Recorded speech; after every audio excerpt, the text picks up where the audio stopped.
അക്കൂസ് കിച്ചണിലേക്ക് എല്ലാവർക്കും സ്വാഗതം. ഇന്ന് ഞാൻ വന്നിട്ടുള്ളത് ഉലുവയില തോരൻ്റെ റെസിപ്പിയുമായിട്ടാണ്. അപ്പോൾ ഇതെങ്ങനെയാണ് ഉണ്ടാക്കുന്നതെന്ന് കാണാം. ഇതാണ് ഉലുവയില. ചെറിയ ഒരു കെട്ട് ഉലുവയിലയാണ് ഞാനിവിടെ എടുത്തിട്ടുള്ളത്. ഈ ഇല കൊണ്ടാണ് ഞാൻ തോരനുണ്ടാക്കാൻ പോകുന്നത്. ഈ ഇല ഞാനൊന്ന് നുള്ളിയെടുത്തിട്ട് വരാം. ഇതിൻ്റെ തണ്ട് ഞാൻ എടുത്തിട്ടില്ല, ഇല മാത്രമേ എടുത്തുള്ളൂ. ഈ ഉലുവയിലക്ക് ചെറിയൊരു കയ്പ്പ് ടേസ്റ്റ് കാണും. ഡയബറ്റിക് പേഷ്യൻസിനൊക്കെ ഡെയിലി ഒരു നേരം ഭക്ഷണത്തിൽ ഈ ഇല ഉൾപ്പെടുത്തുന്നത് നല്ലതാണ്. ഈ രീതിയിൽ തോരനുണ്ടാക്കി കഴിക്കുകയാണെങ്കിൽ നല്ല ടേസ്റ്റുമാണ്. 2-3 പ്രാവശ്യം ഈ ഇല വെള്ളത്തിൽ കഴുകിയെടുക്കണം. കഴുകിയതിന് ശേഷം ഇതുപോലെ മുറിച്ചെടുക്കാം.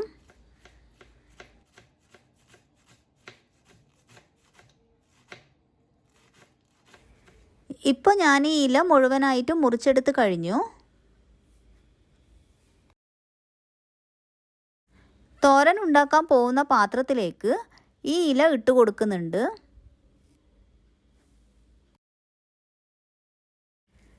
ഇല കുറവായത് കാരണം ചെറിയൊരു സവാളേൻ്റെ പകുതിയാണ് ചോപ്പ് ചെയ്ത് ചേർക്കുന്നത്. പിന്നെ 2 പച്ചമുളക് വട്ടത്തിലരിഞ്ഞ് ചേർക്കുന്നുണ്ട്.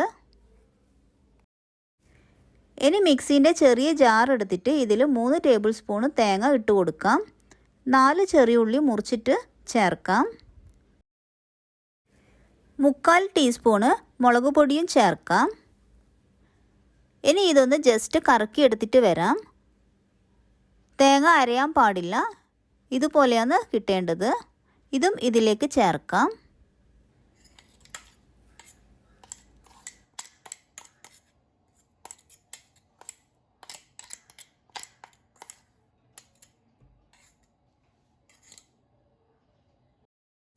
കുറച്ച് വെളിച്ചെണ്ണയും ഒഴിച്ചു കൊടുക്കാം. പാകത്തിന് ഉപ്പിട്ട് കൊടുക്കാം. ഇത്രയും ചേർത്ത് കഴിഞ്ഞാൽ സ്റ്റൗ ഓൺ ചെയ്യാം. നന്നായിട്ടൊന്ന് ഇളക്കി കൊടുക്കാം. സവാളയും ചെറിയുള്ളിയും ഒക്കെ പാകത്തിന് ചേർത്ത കാരണം വലിയ കയ്പൊന്നും ഉണ്ടാവില്ല. ഇടവിട്ട് ഇളക്കി കൊടുക്കണം. ഹൈയിൽ വെക്കണ്ട, മീഡിയം ഫ്ലെയിമിൽ വെച്ചിട്ട് ഇളക്കി കൊടുക്കുന്നതായിരിക്കും നല്ലത്. അപ്പോൾ ഈ ഇല നന്നായിട്ട് വെന്ത് കിട്ടുകയും ചെയ്യും. ഈ ഇല മൂടി വെച്ചിട്ട് വേവിക്കേണ്ട ആവശ്യമൊന്നുമില്ല. ചിലപ്പോൾ ഈ ഇലേൻ്റെ കളറ് മാറി വരും. അതുകൊണ്ട് മൂടി വെക്കാതെ തന്നെ നമുക്ക് വേവിച്ചെടുക്കാം. ഇടയ്ക്കിടയ്ക്ക് ഇളക്കി കൊടുത്താലും മതി. ഇപ്പോൾ തോരൻ റെഡിയായിട്ടുണ്ട്. മീൻ കറീൻ്റെ കൂടെ ഈ തോരനും കൂട്ടി ചോറുണ്ണാൻ നല്ല ടേസ്റ്റാണ്. അല്ലെങ്കിൽ പുളി കുറഞ്ഞ തൈരും ഈ വറവും കൂട്ടി ഊണ് കഴിക്കാനും നന്നായിട്ടുണ്ടാവും. ഈ ഇല കിട്ടുവാണെങ്കിൽ വാങ്ങിയിട്ട് എല്ലാവരും ഒന്ന് ഉണ്ടാക്കി നോക്കണം.